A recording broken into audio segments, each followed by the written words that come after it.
Okay, welcome back to part 2 of the probability quiz review video. So I'm going to pick back up where I left off at number 14. Jason asked each member of his college class what type of phone they have. The class consists of 12 females and 8 males. Okay, so we got 20 people. 5 of the females said they have Apple based iPhones, and then 4 of the males said they have Apple based phones. What is the probability of randomly picking a student in the class that is male or, bam, there it is, or does not own an Apple-based phone? Okay, so I see the word or, so I'm definitely going to add. All right, so let's start over. What is the probability of randomly picking a student in the class that is male? Okay, we've got 12 females and 8 males. Okay, so I've got 8 males out of 12 plus 8 out of 20 people, plus the probability that this male or somebody that does not own an Apple-based phone. Okay, so how do we figure out how many people don't own a phone? 5 of the females say they have it. 4 of the males say they have it. Okay, so we got 20 people minus 5 minus 4, so minus 9. That means 11 people don't have an iPhone. Okay, so plus 11 out of 20 people that do not own an Apple-based iPhone or an Apple-based phone. Okay, but now we got to stop. Remember, when you're adding, you got to stop. Is there any overlap? Are they exclusive or inclusive? Can I be a male and also not have an Apple-based phone at the same time? And the answer to that is yes. Okay, how many males don't have an Apple-based phone? 4 of the males do have it. If there are 8 males total and 4 of them do have it, how many of them don't have it? 4. 8 minus 4 is 4. So I have to subtract out those 4 males that actually don't have an Apple-based phone. I got to subtract them out because I'm already counting these 4 males and the total males, and I'm already counting these 4 males in the total that don't have iPhones. Okay, so I got to subtract out that overlap. 8 plus 11 minus 4 gives me 15 out of 20. Let your calculator do the work. That simplifies to 3/4. 15 is super easy, and you'll have a problem similar to this on the quiz. It'll be in the form of a word problem, but it's going to be similar. They're going to give you all 3 probabilities that you need, and you just plug them in to see if the left side equals the right side. The probability of M and N happening at the same time is 0.2. Okay, are they independent, yes or no? So I'm simply going to multiply the probability of M times the probability of N, and I want to see, does that equal 0.2, yes or no? Okay, so just plug it into your calculator. 0.8 times 0.25, probability of M times the probability of N, does that equal the total probability of both of them happening, yes or no? Okay, punch it in your calculator. 0.8 times 0.25, does that equal 0.2? Yes, it does. Okay, so put a little check mark right there. So I'm going to say yes, they are independent. Okay. Second one is the same thing, just using different probabilities. Now we're talking about N and R. Okay, does N times R, does that equal 0.3? So now I'm going to look at, I guess I'll do this in a different color. Probability of N times the probability of R, okay, does that equal the probability of M and R? So I'm just going to do 0.25, that's N, times 0.6, that's R. Does that equal the total 0.3? Well, let's find out. 0.25 times 0.6, whoops.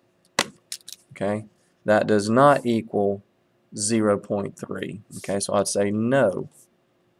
Okay, the question is it independent? So really you can just say no, but technically we'll say no, it's dependent. Okay, that's all you got to do there.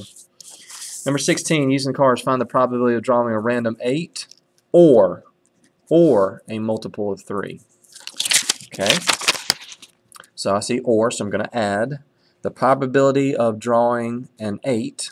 How many 8s do I have? I have 1 out of 1, 2, 3, 4, 5, 6, 7. 1, 2, 3, 4, 5, 6, 7, 8 different total cards.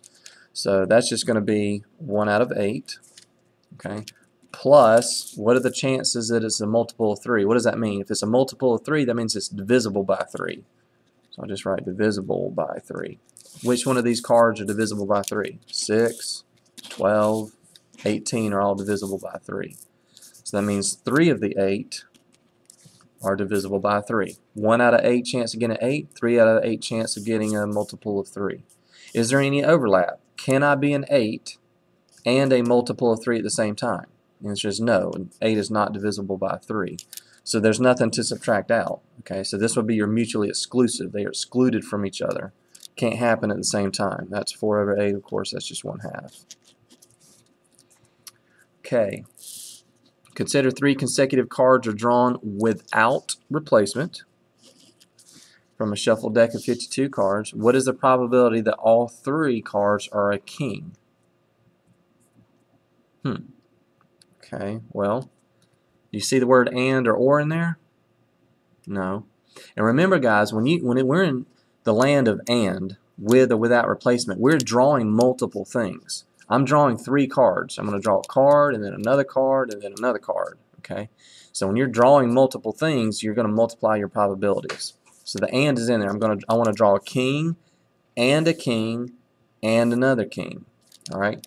So the probability of drawing a king is there are 4 kings in the deck, so that's going to be 4 out of 52. Okay? And then it says without replacement. Okay? So I'm taking my deck of cards. Where's the king? There's the king. Okay, I'm taking the king. Maybe I should back up here. Okay, so there's my king. Alright, now reshuffle the deck. Now what are the chances of drawing a king? I don't have 4 kings in here anymore. I only have 3 kings. Okay, because I'm not putting it back. So the chance of getting another king, the numerator is actually going to drop this time. And now I don't have 52 cards in the deck anymore because one of the cards is sitting out here. So instead of 52 cards, it drops down to 51 cards. Okay. So now I've drawn a second king. There's my second king. What are the chances of drawing a third king? Well, now I only have 2 kings left in the deck. And I don't have 51 cards anymore because 2 of the cards are sitting out here. So now it drops by 1 again. So remember, when you see and or with or without replacement, that denominator is going to be dropping. Most of the times it's dropping by 1. Okay, so in this case I just multiply all those together in my calculator. And I'm going to show you guys this. If you do this, 4 divided by 54 times 3 divided by 51 times 2 divided by 50. If you do that, you get some really nasty decimal scientific notation. Let's go math, fraction, boom, boom. Okay. All right, so I have that number. Okay. So that's a lovely fraction. 1 over 5,525. Okay. All right. There's another question in here. If they are replaced, what is the probability that all 3 cards are the same? Okay, we're not talking about king anymore. We're talking about all 3 cards are the same. Okay, so the exact same. So I'm trying to draw the 7 of clubs, put it back. I'll draw the 7 of clubs again, put it back. Draw the 7 of clubs again, put it back. Okay, so that important word is replaced.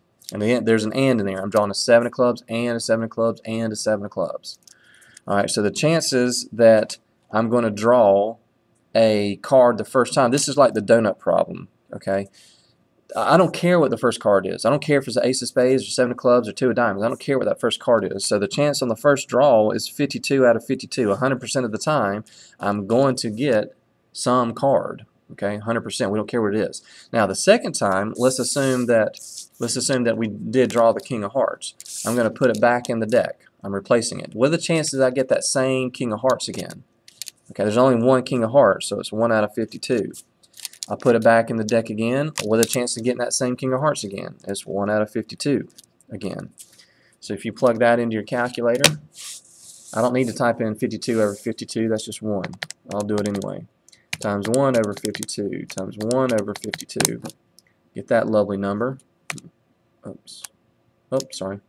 1 over 52 times 1 over 52. Get that number. Math. Boom, boom. And it converts it to a fraction for me. 1 over 2704. Okay. All right. So, home stretch.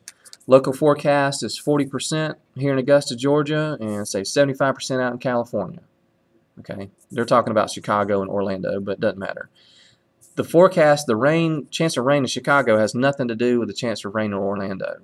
Okay. So those two things are independent of each other. The probability that there will rain for both cities in that same day is 30%. Are the events of raining in Chicago and Orlando independent, yes or no? So this is the one where I got to take the probability of A times the probability of B. Does that equal the probability of both? If it's yes, then it's independent. If it's no, it's dependent. So let's see. 40%. Okay, now you can do 40% times 75%. I'm going to go ahead and convert it to a decimal. 40% is 0.4.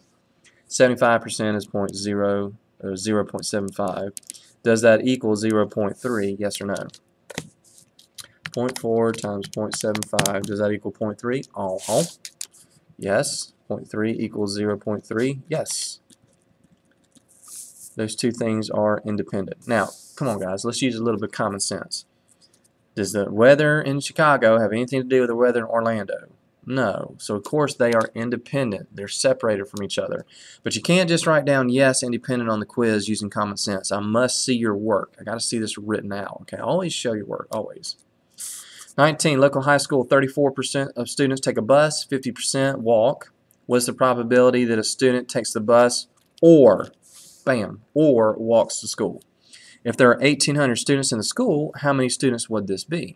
Okay, that's two different questions. Let's take these one at a time. Chance of riding a bus or walks, okay? Or, so I add. So there's a 34% chance of a bus. So I'm actually going to write this as a fraction. I'm going to write this as 34 over 100. Okay. Chance of taking a bus is 56. So I'm going to add those together. Plus 56 over 100. Okay. Stop. Are they exclusive or inclusive? Can they happen at the same time? Can I take a bus and walk to school at the same time? No. I have to do one or the other. So there's nothing to subtract out. There's no overlap. So I just simply add these numbers. 80 plus 10. That's going to give me 90 out of 100. Okay. Or you can say 90%.